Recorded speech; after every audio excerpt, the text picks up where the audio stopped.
for this symbol to emerge from the feminine symbol, let's say, to emerge from chaos. Well, this is a picture of Venus, the goddess of love, right? And so I cut this picture out of a larger picture, and it's Venus manifesting herself in a transcendent space in the sky, in the same way that Christ did in the previous representation.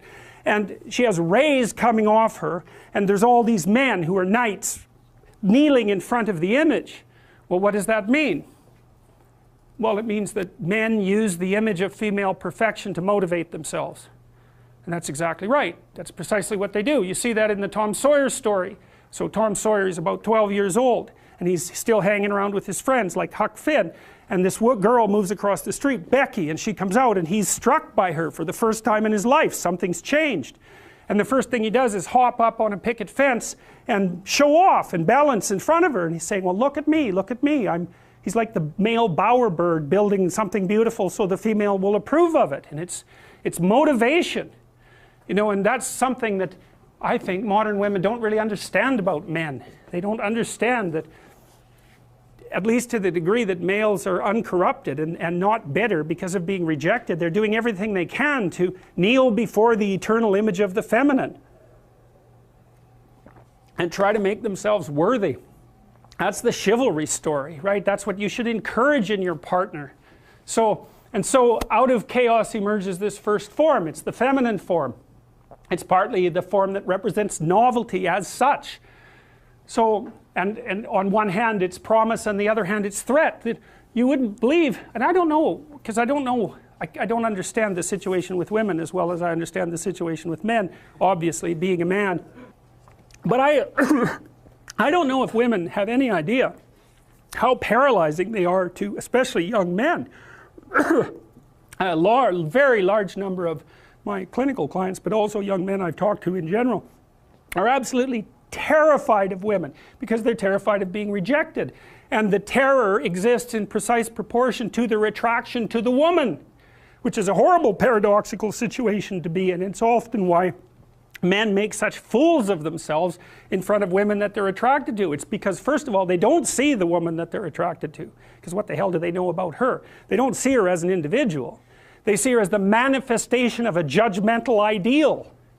And then it's only in establishing the relationship with the actual woman that they can start differentiating between the judgmental ideal and the actual individual woman. And that also requires a sacrifice. And the sacrifice is, you never can have an ideal woman. So to have a relationship with any woman, you have to sacrifice the relationship with the ideal woman, and you have to see the individual woman and separate her from the ideal. And that's the same thing that happens to the hero in Sleeping Beauty, right? He sees the evil queen who actually turns into the dragon of chaos, and it's not until he can defeat her that he can establish a relationship with the actual princess. And that's exactly the case. I had one of my clients who ran this men's group, which was quite interesting. One of the things they had the initiates do, which was very intelligent, was to go out and ask 50 women in one day for their phone numbers. Why? Politely, properly, you know. It was a game, but it wasn't a stupid game. And the idea was, get over your fear of rejection. And how do you do that? By encountering it continually and continually and continually, so that you're no longer paralyzed by this. The next best predictor of lifetime success is conscientiousness. Well, and of the two aspects of conscientiousness, say orderliness and industriousness, the better predictor is industriousness. So the question is, well, what can you do about your industriousness? And the answer to that is, well, that's kind of rough too, because there's a strong genetic component. But you can work on micro habits with regards to your conscientiousness. And I think the best micro habits, this is partly to do with this future authoring program processes, I think the best thing you can do with regards to your conscientiousness is to set up some aims for yourself, goals that you actually value. And the future authoring program helps people do that. And basically, it does a situational analysis it helps you do a situational analysis of your life more than a psychological analysis, I would say. And so the questions are something like, well, all right, you're going to have to put some effort into your life. and you need to be motivated to do that. And so what are the potential sources of motivation? Well, you could think about them in the big five manner. You know, if you're extroverted, you want friends. If you're agreeable, you want an intimate relationship. If you're disagreeable, you want to win competitions. If you're open, you want to engage in creative activity. If you're high in neuroticism, you want security. Okay, so those are all sources of potential motivation that you could draw on, that you could tailor to your own, you know, your own personality. But then there are dimensions that you want to consider your life across. And so we ask people about, well, you know, if you could have your life the way you wanted it in 3 to 5 years, if you were taking care of yourself properly, you know, what would you want from your friendships? What would you want from your intimate relationship? How would you like to structure your family? What do you want for your career? Well, how are you going to use your time outside of your job? And how are you going to regulate your mental and physical health, and maybe also your drug and alcohol use? Because that's a good place to auger down, you know, because alcoholism, for example, wipes out, you know, 5 to 10% of people. So you want to keep that under control. And then so maybe, you know, you develop a vision of what you would like your life to be, and that associates the goal. Well, once the goal is established, and then you break down the goal into micro processes that you can implement, the micro processes become rewarding in proportion, in relation to their causal association with the goal, and that tangles in your incentive reward system. You know, we talked about the dopaminergic incentive reward system, and that's the thing that keeps you moving forward. And the way it works is that it works better if it produces positive emotion when it can see you moving towards a valued goal. Okay, well, what's the implication of that? Better have a valued goal, because otherwise you can't get any positive motivation working out. And so the more valuable the goal, in principle, the more the micro processes associated with that goal start to take on a positive charge. And so what that means is, well, you get up in the morning and you're excited about the day, you're ready to go. And so as far as I can tell, what you do is you specify your long-term ideal. Maybe you also specify a place you want to stay the hell away from, so that you're terrified to fail as well as excited about succeeding, because that's also useful. You specify your goal. You do that in some sense as a unique individual. You want to specify goals that make you say, oh, if that could happen as a consequence of my efforts, it would clearly be worthwhile. Because the question always is, why do something? Because doing nothing is easy. You just sit there and you don't do anything. That's real easy. The question is, why would you ever do anything? And the answer to that has to be because you've determined by some means that it's worthwhile. And then the next question might be, well, where should you look for worthwhile things? And one would be, well, you could consult your own temperament. And the other would be, well, you kind of look at what it is that people accrue that's valuable across the lifespan. So you do a structural analysis of the subcomponents of human existence, and I already did that. You need a family, you need friends. Like, you don't need to have all these things, but you better have most of them. Family, friends, career, educational goals, plans for, you know, time outside of work, attention to your mental and physical health, etc. You know, that's what life is about. And if you don't have any of those things, well, then all you've got left is misery and suffering. So that's a bad deal for you. So once you set up that goal structure, let's say, and that's really in many ways that's what you should be doing at university. That's exactly what you should be doing, is trying to figure out who it is that you're trying to be, right? And you aim at that, and then you use everything you learn as a means of building that person that you want to be. And I really mean want to be. I don't mean should be, even those things are going to overlap. And it's important to distinguish between those, because that's partly, and this is back down to the micro routine analysis. So if I was saying, well, you're going to try to make yourself more industrious. Okay, number one, specify your damn goals, because how are you going to hit something if you don't know what it is? That isn't going to happen. And often people won't specify their goals too, because they don't like to specify conditions for failure. So if you keep yourself all vague and foggy, which is real easy, because that's just a matter of not doing as well, then you don't know when you fail. And people might say, well, I really don't want to know when I fail, because that's painful. So I'll keep myself blind about when I fail. That's fine, except you'll fail all the time then. You just won't know it until you've failed so badly that you're done. And that can easily happen by the time you're 40. So I would recommend that you don't let that happen. So that's willful blindness, right? You could have known, but you chose not to.